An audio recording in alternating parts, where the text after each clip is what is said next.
एक खिड़की पर, जैसे कि इस तस्वीर में है, ये मंजर आपने शायद पहले भी देखा होगा।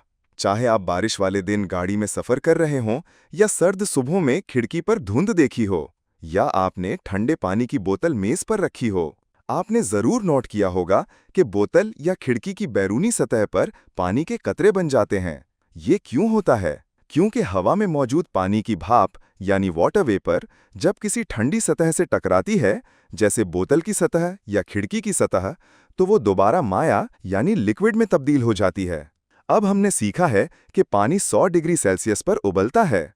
इसका मतलब है कि माया पानी इस दर्जा हरारत पर गैस बन जाता है। लेकिन यहाँ एक बड़ा सवाल पैदा होता है। अगर भाप सिर्फ 100 डिग्री सेल्सियस पर बनती है, तो कमरे के दर्जा हरारत यानी तकरीबन 27 डिग्री सेल्सियस पर हवा में पानी की भाप कैसे मौजूद है?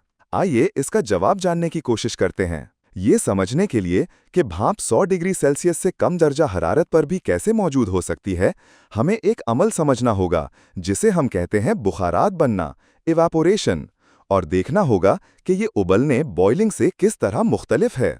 बुखारात बनने का मतलब है कि पानी के कुछ मॉलिक्यूल सतह से उड़ जाते हैं, और ये किसी भी दर्जा हरारत पर हो सकता है, सिर्फ 100 डिग्री सेल्सियस पर नहीं। याद रखें, बुखारात सिर्फ सतह पर होता है और किसी भी दर्जा हरारत पर हो सकता है। आइए जरा गौर से देखते हैं। जब पानी की सतह पर मौजूद मॉलिक्यूल तवानाई हासिल कर लेते हैं, तो कुछ मॉलिक्यूल वहां से भाग निकलते हैं और गैस भाप बन जाते हैं। ये तवानाई मुख्तलिफ अवामिल से आती है, जिनकी तफसील आपको बड़ी जमातों में पढ़ने को मिलेगी। लेकिन अभी के लिए सिर्फ इतना याद रखें कि बुखारात सतह पर होता है और किसी भी दर्जा हरारत पर हो सकता है। दूसरी तरफ उबलना, बॉइलिंग, पूरे पानी में होता है, सिर्फ सतह पर नहीं। जब पानी 100 डिग्री सेल्सियस तक गर्म हो जाता है, तो इसके सारे मॉलिक्यूल इतनी तवानाई हासिल कर लेते हैं कि वो मुकम्मल तौर पर गैस बन जाते हैं, और यही है उबलने का अमल, जो कि पूरे पानी में होता है, ना कि सिर्फ सतह पर।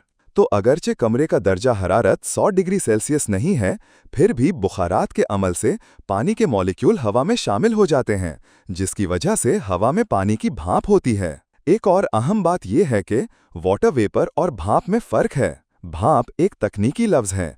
जब पानी 100 डिग्री सेल्सियस पर उबालकर गैस बनता है, तो उसे स्टीम कहते हैं, जबकि वाटर वेपर वो पानी है जो गैस की शक्ल में किसी भी दर्जा हरारत पर हो सकता है। तो हम कह सकते हैं कि वाटर वेपर बनता है बुखारात से और भाप बनती है उबलने से, हालांकि दोनों ही पानी की गैस वाली हालतें हैं। अब आइए कुछ आम मिसालें देखते हैं, जहां आपने बुखारात बनते हुए खुद देखा होगा। ये सड़क पर गिरा हुआ पानी है। हम सब ने देखा है कि कुछ देर बाद पानी गायब हो जाता है। तो आखिर हुआ क्या? ये तो उबला नहीं था, असल में हुआ है बुखारात। पानी के सतह वाले मॉलिक्यूल आहिस्ता आहिस्ता तवानाई हासिल करते हैं और हवा में उड़ जाते हैं, जिसकी वजह से आखिरकार सड़क खुश्क हो जाती है। एक और आम मिसाल, नहाने के बाद जब आप अपने बाल सिखाते हैं, तो पानी कहाँ जाता है? जी हाँ, बुखारात। पानी के मॉलिक्यूल बालों की सतह से हवा में उड़ जाते हैं। ऐसा ही अमल कपड़ों के साथ होता है। जब आप उन्हें धोकर धूप में या हवा में सुखाते हैं, पानी के मॉलिक्यूल कपड़ों की सतह से हवा में शामिल हो जाते हैं। नोट करें, इन तमाम मिसालों में पानी उबल नहीं रहा, बस बुखारात बन रहे हैं, और ये किसी भी दर्जा हरारत पर हो सकता है। तो अब हम अपने असल सवाल का जवाब दे सकते हैं। चूंकि पानी के मॉलिक्यूल किसी भी दर्जा हरारत पर माया से भाप में तब्दील हो सकते हैं, इसीलिए 27 डिग्री सेल्सियस पर भी हवा में वाटर वेपर मौजूद होता है। और जब ये वाटर वेपर किसी सर्द सतह से टकराता है, जैसे खिड़की या बोतल, तो वो वापस माया पानी में तब्दील हो जाता है, और यही है कॉन्डेंसेशन यानी गाढ़ा हो जाना। तो इस अमल में हमने पानी के हवा में मौजूद होने का सबूत भी देख लिया। अब आइए एक बार जल्दी से खुलासा करते हैं।